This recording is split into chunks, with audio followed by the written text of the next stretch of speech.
আসসালামু আলাইকুম রহমতুল্লাহ। তো আমাদের বাড়ি থেকে যে দূরে ঘাসের জমি আছে ওখান থেকে আসছিলাম ঘাস কাটার জন্য। তো ঘাস কাটতে এসে দেখি আমাদের জমিতে যে বড় বড় ডেমা ঘাস থাকার কথা সেইগুলো না থেকে আসে ছোট ছোট তল ঘাস এবং পাতলা পাতলা ডেমা ঘাস। মূলত আমরা অনেক দিন আগে এই ঘাসের জমিতে একবার ঘাস কাটি এবং দ্বিতীয়বার আসছিলাম ঘাস কাটার জন্য। আমরা মনে করছিলাম যে ঘাসগুলো অনেক বড় বড় হয়ে গেছে এবং ঘাস কাটার উপযুক্ত হয়ে গেছে, কিন্তু ঘাসের জমিতে এসে দেখি ঘাসের এই অবস্থা।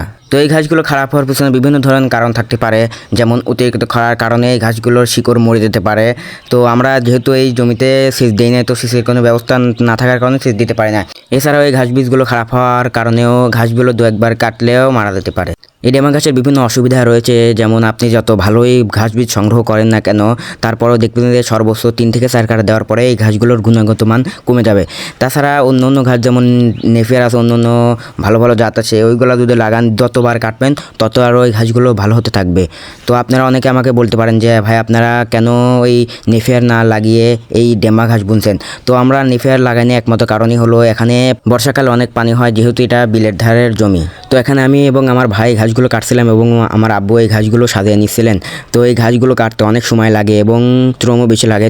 তো আমাদের জন্য দোয়া করবেন, আল্লাহ তাআলা যেন আমাদের কৃষি এবং খামারে বারাকা দান করে। আসসালামু আলাইকুম রহমতুল্লাহ।